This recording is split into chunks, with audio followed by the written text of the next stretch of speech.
ఇప్పుడు ఈరోజు ఉన్నటువంటి బంగారం మరియు వెండి ధరలు ఎలా ఉన్నాయో ఒకసారి చూద్దాం. బంగారం చూసుకుంటే మనకి 24 క్యారెట్స్ బంగారం ఈరోజు ఏకంగా రూ. 5,400 పెరిగి 10 గ్రాముల బంగారం ధర ఇప్పుడు రూ. 1,59,710 మార్కును చేరుకుంది. ఇకపోతే 22 క్యారెట్స్ బంగారం వచ్చేసేసేసి రూ. 4,950 పెరుగుదలతో రూ. 1,46,400 దగ్గర ప్రస్తుతానికి ట్రేడ్ అవుతుంది.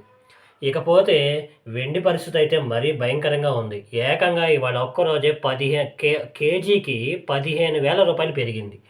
నిన్న రూ. 3,25,000తో క్లోజ్ అయినటువంటి వెండి ఈరోజు ఏకంగా రూ. 15,000 పెరిగి ప్రస్తుతానికి 3,00,000 కేజీ వెండి రూ. 3,40,000 మార్కుని చేరుకుంది. సో, ఇప్పుడు ప్రస్తుతానికి నిపుణులు ఏం చెప్తున్నారంటే, ఇదే పరిస్థితి ఇలాగే కొనసాగితే మరో 2, 3 నెలల్లో 24 క్యారెట్స్ బంగారం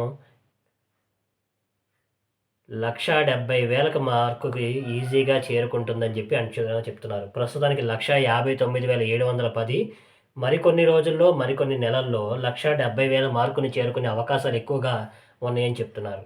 అయితే ప్రస్తుతానికి రాబోయేదంతా పెళ్ళిళ్ళ సీజన్ కాబట్టి ఎప్పుడైనా కొంచెం ఒక డిప్ వస్తే కొంచెం తగ్గితే ఇమ్మీడియేట్‌గా కొనుక్కోమని చెప్పి నిపుణులు చెప్తున్నారు. సో, ఇది ఈరోజు బంగారం మరియు వెండి ధరల పరిస్థితులు. ఎప్పటికప్పుడు ప్రతిరోజు బంగారం మరియు వెండి ధరల మీద ప్రతిరోజు ఒక వీడియో వస్తూనే ఉంటుంది. తాజా అప్డేట్స్ కోసం లైక్ చేయండి, షేర్ చేయండి, సబ్స్క్రైబ్ చేసుకోండి. Thank you.